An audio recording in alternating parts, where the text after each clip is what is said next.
Thank you. And once again, thank you to Steve for all the work that he does to organize this. And just getting myself organized here. This is a wonderful conference and a wonderful opportunity to educate people, not just here, but all over the world about some of these things that we're talking about. And I really, really appreciate that.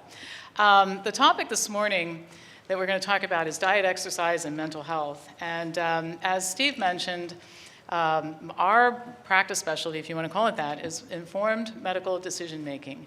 In other words, we basically use a preset filter to look at evidence, and then we just tell you what it says. So a good example is if some of you were watching last night, we had a little bit of a debate about colonoscopy, some people pros, some people con.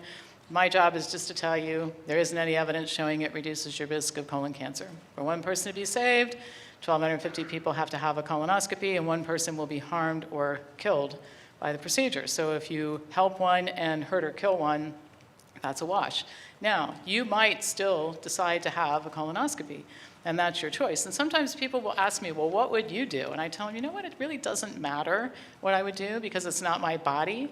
It's not my decision. I don't have to live with the outcomes. My job is to put the data in front of you, and as uncomfortable as it is, you have to decide. And isn't this the way that we make decisions about everything else in our lives? We don't let real estate agents tell us where to live.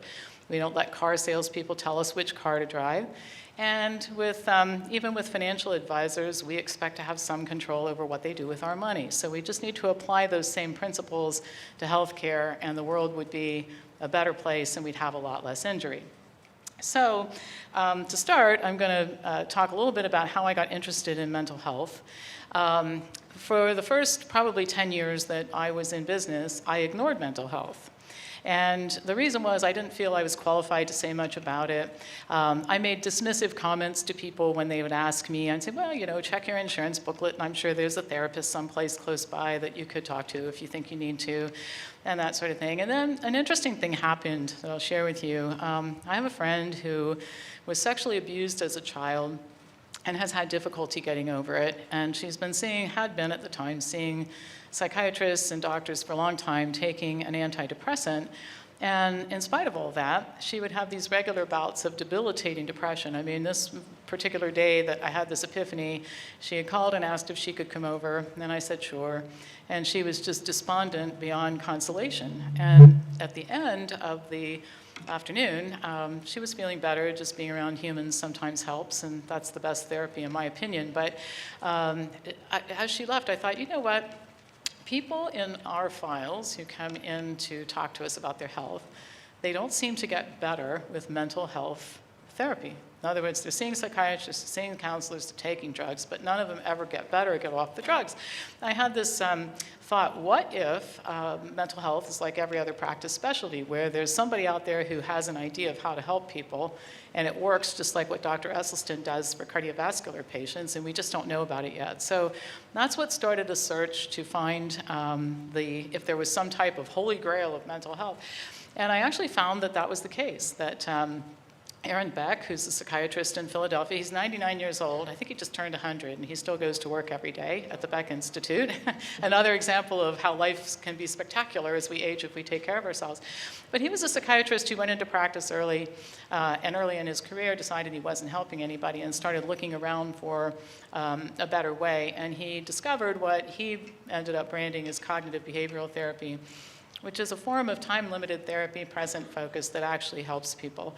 And so I decided to find a cognitive therapist in Columbus and send patients to this person.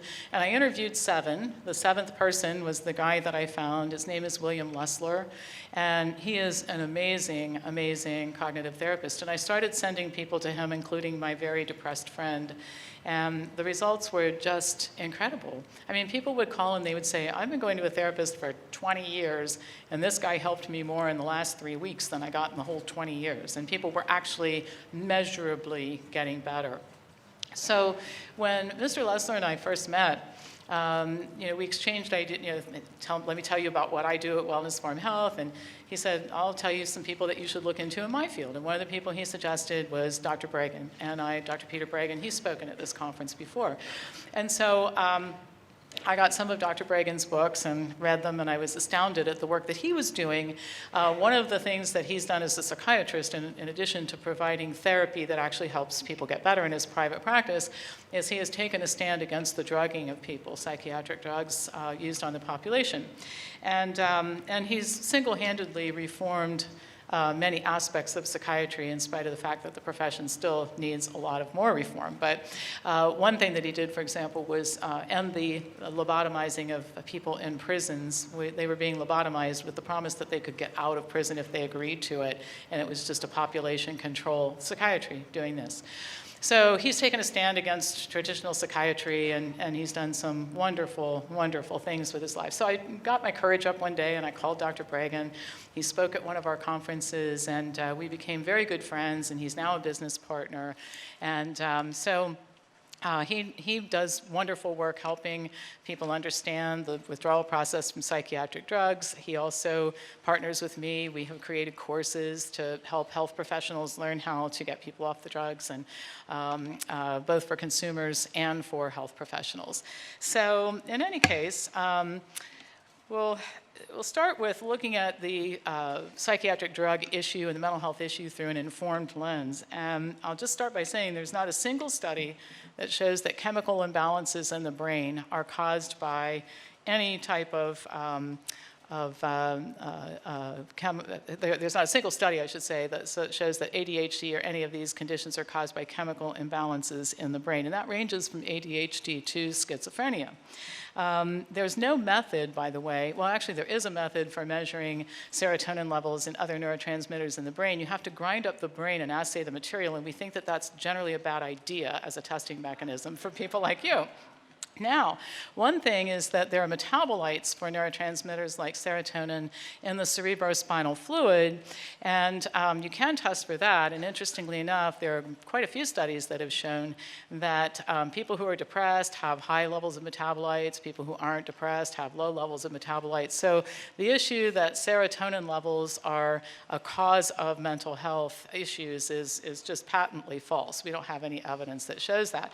And just going to the point, there's a guy by the name of Dr. Ronald Pies, who's a well-known psychiatrist, and at one time, he was head of psychiatry at Tufts University. He used to be editor of Psychiatric Times, and I think that his public statements about this issue indicate where the psychiatric profession is on this issue. One time he said, "In truth, the chemical imbalance notion was always kind of an urban legend, never a theory seriously propounded by well-informed psychiatrists." Well, that's interesting because they're all drugging people. "My impression is that most psychiatrists who use this expression feel uncomfortable and a little embarrassed when they do so. It's kind of a bumper sticker phrase that saves time and allows the physician to write out that prescription while feeling that the patient has been educated." And when pressed further, he said that the chemical imbalance theory was a little white lie. Well, it's a little white lie that has resulted in the drugging of massive numbers of people. So 1 in 6 adults in the United States right now reports taking at least one psychiatric drug. 84.3% of the people who take them use them in the long term. An analysis of 522 trials involving 21 antidepressant drugs with over 116,000 patients shows that they're barely better than placebo.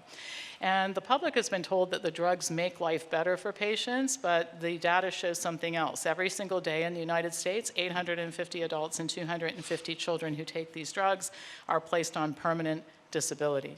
And the opiate epidemic, we know what a disaster that is, both from a public health standpoint, individual health and family health standpoint, and financial burden. It pales in comparison to this. It pales in comparison.